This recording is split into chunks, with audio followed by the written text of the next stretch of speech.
Welcome to the Visibility Boost, the show where we dive into the best strategies for small business owners to increase their online visibility and boost sales. I'm Gwyneth, your host and an SEO and Google Ads expert with over 12 years of experience helping business owners like you succeed. Each week, I'll share actionable tips and insights to help you navigate the crowded online space. Don't forget to hit that subscribe button and leave a review on your favorite podcast platform. Let's get started. Did you know that Google is prioritizing mobile first when it comes to rankings? Welcome to the Visibility Boost. My name is Gwyneth, and I'm going to be your host.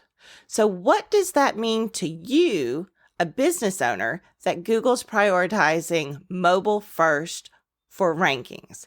Well, it means that your website needs to be mobile friendly. So I'm going to share several steps that you or your designer can take to ensure that your site is mobile friendly.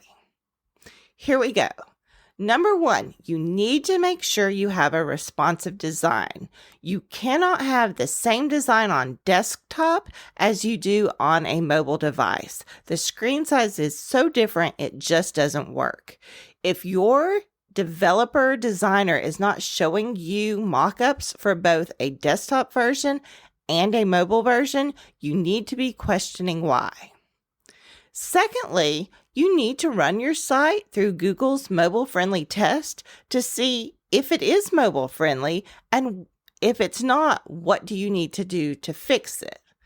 Third, and we just talked about this in a previous podcast, you need to optimize images. Large images are the number one reason why sites load slow, but it's also one of the things that you can control the best. So make sure you go listen to the previous episode and make sure you're very cognizant of how large the images are that you're putting on your website.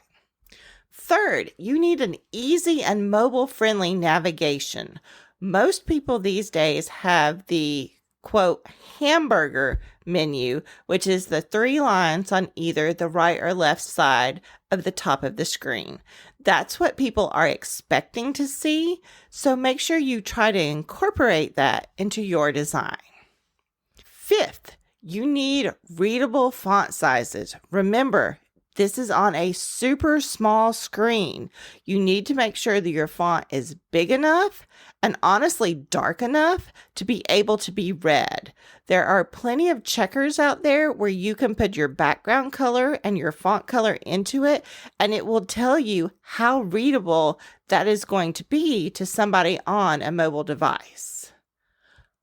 Buttons. You need to make sure that the buttons are big enough for people on a mobile to press them, but not to accidentally press multiple buttons at the same time.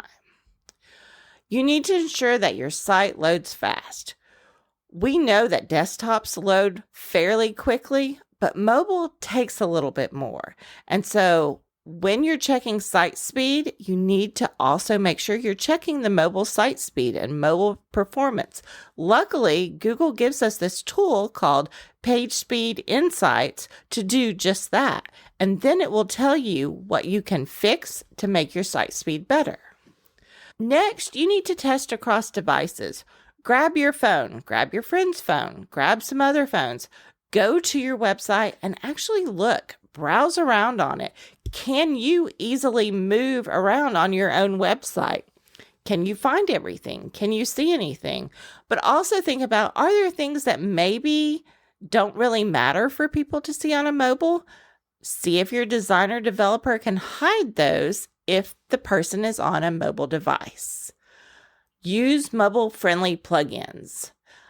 If you're using a CMS like WordPress, make sure that the plugins are also mobile friendly. There are many plugins, especially for WordPress, that can actually help your site speed without bloating your site, and they're easy for you to install and activate. And finally, make sure you're monitoring your site's mobile usability in Google Search Console. Google will give us all the tools we need to make them happy, such as Google Analytics, which tells us the data, Google Search Console, which tells us about our website, the Google PageSpeed Insights, which will tell us how to improve the website's performance, the Squish.app that I mentioned on the previous podcast to optimize images. They just don't set these requirements and not give us tools to help. And all of these tools from Google are free, so we might as well use them. I will link all of them below in the show notes, but make sure as you are working on your website, if you're in the process of a redesign or a rebrand, that you sit down and think, how are the people on mobile phones going to access my site? What are they going to see? What are they going to see first? What are they going to see above the fold on that main screen? More than 50% of users right now are coming from mobile to the majority of sites. Start prioritizing them as well as the desktop users. That's it for today's episode of the Visibility Boost.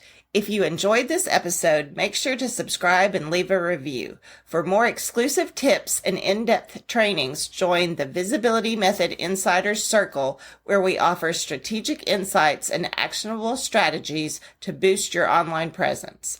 Visit thevisibilitymethod.com to learn more and sign up. Connect with me on Instagram at glyneth.com for more updates. Thank you for tuning in.